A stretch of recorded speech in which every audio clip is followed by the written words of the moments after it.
What's up, everyone? I'm Jaren, and as I said in my last review, is that we're still covering a lot of great movies that came out at the end of 2021, or movies that I have actually missed and still need to knock off. So please bear with me. I know there's going to be a few brand new movies of 2022 that we will be discussing soon, but today we are talking about The King's Man.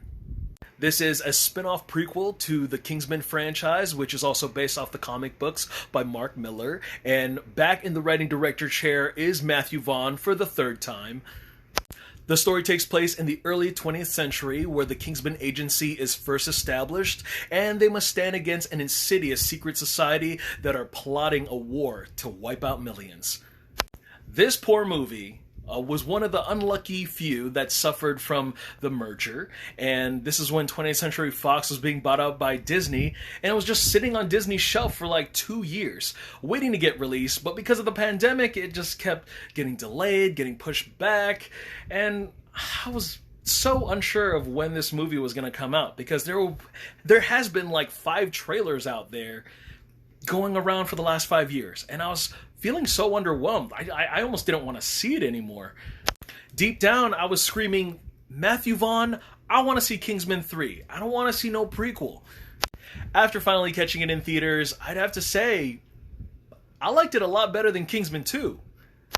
Now hear me out, I love the Kingsman movies regardless, but it was a nice change of pace. And of course, this movie is expected to be over the top, and Kingsman 2 was definitely over the top. I mean, you can only expect that from an action film that's based off of a comic book. In this story, we gonna blend a little bit of history and fiction, kind of a historical farce, and it was almost like Inglourious Bastards, because we're kind of seeing the story of how the Civil War was starting to get going, get started, spark of the fire. And in a way, it was almost like 007 meets Inglourious Bastards. And I thought, what a nice change of pace, a nice change of scenery, a breath of fresh air. You know, because in this one, you're not only just dealing with cool gadgets and guns, but you're also dealing with our characters using swords. Like, there's a lot of cool sword play and a lot of very blunt type action. I mean, of course, like, there's all these cool shootouts and explosions, but it's kind of cool to see these guys, like, just bring out the sword every once in a while and just have some really cool choreographed fight scenes. Speaking of which, and this is not a spoiler because you can find the full clip online, but the whole big action scene with Rasputin, played by Rhys Ifans, when he goes up against our heroes who are played by Ralph Fiennes, Harris Dickinson, and Jimon Hansu, his fight scene with the swords and just the way he kind of ballet danced throughout the entire room was just so hilarious. And at the same time, it was so intense and badass. I love the choreography for that scene. And even the scene prior to that, it was just very bizarre, very strange, and at the same time, I just could not stop laughing because it was so weird. I mean, Rasputin just licking Ralph Fiennes' leg is just disgusting. And Ralph Fiennes, when he gives like 100% in his fight scenes, especially towards the ending of the film, like, he does this little, like, yeah, and I cannot, for the life of me, unsee the fact that he just sounds like his Voldemort character from the Harry Potter franchise. I forgot Gemma Arterton was in this movie. I had a huge crush on her when she was in movies like Prince of Persia or like Quantum of Solace or The Disappearance of Alice Creed. You know, she was just such a heartthrob. And in here, she got to be like the brains of the Kingsman. And I wish she got a little bit more involved in the action sequences. Like, I wish she didn't just jump in. Like, I wish she kind of had her own fight scene. I mean, I think she's capable because she's not that old.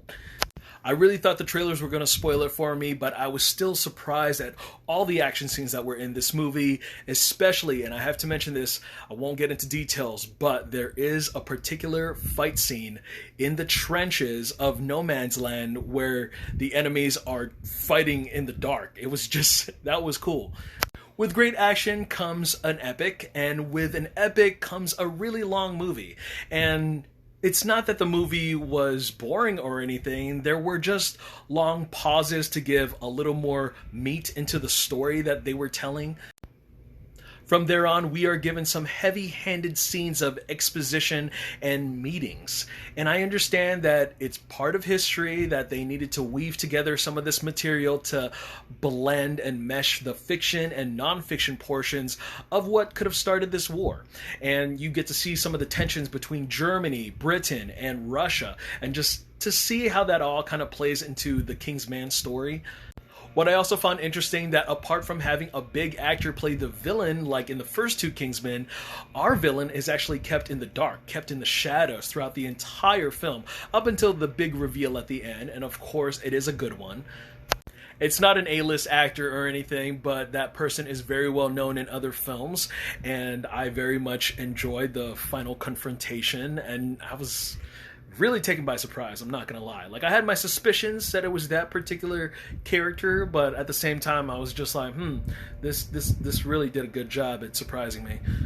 And going back to Ralph Fiennes, I thought he was an interesting main character. You know, he usually plays the villain in a lot of movies, especially the Harry Potter franchise that everyone probably knows him from, but I'd have to say that for this actor and for his age, this is probably the most physically demanding role that this particular actor has ever been given, and he gives it his all. And I think he was an interesting addition to the Kingsman movies. It was intriguing to see how the foundation of the Kingsmen has started, as well as our characters' morals to form this agency for the very first time. And I swear this movie was making a nod to Guy Ritchie movies, because this movie was not afraid to get down and dirty with the accents, as well as the really gritty fight scenes. Don't forget to stick around for that nice post-credit clip. You know what? A lot of critics may have not liked this movie, but I was completely surprised by it. Again, I thought it was a lot better than Kingsman 2. Go check it out for yourself. I'm Jaren Ugbanawag. That's all I got to say about that movie. Look forward to more reviews, and I will see you guys at the movies. Okay, bye. It's the manners that make a man, but the hammers that break a man. Damn, they wanted to see me broke, but I flipped the script and I broke the bank. Young and wealthy, don't let it overwhelm me, I still give thanks, still can't tell me.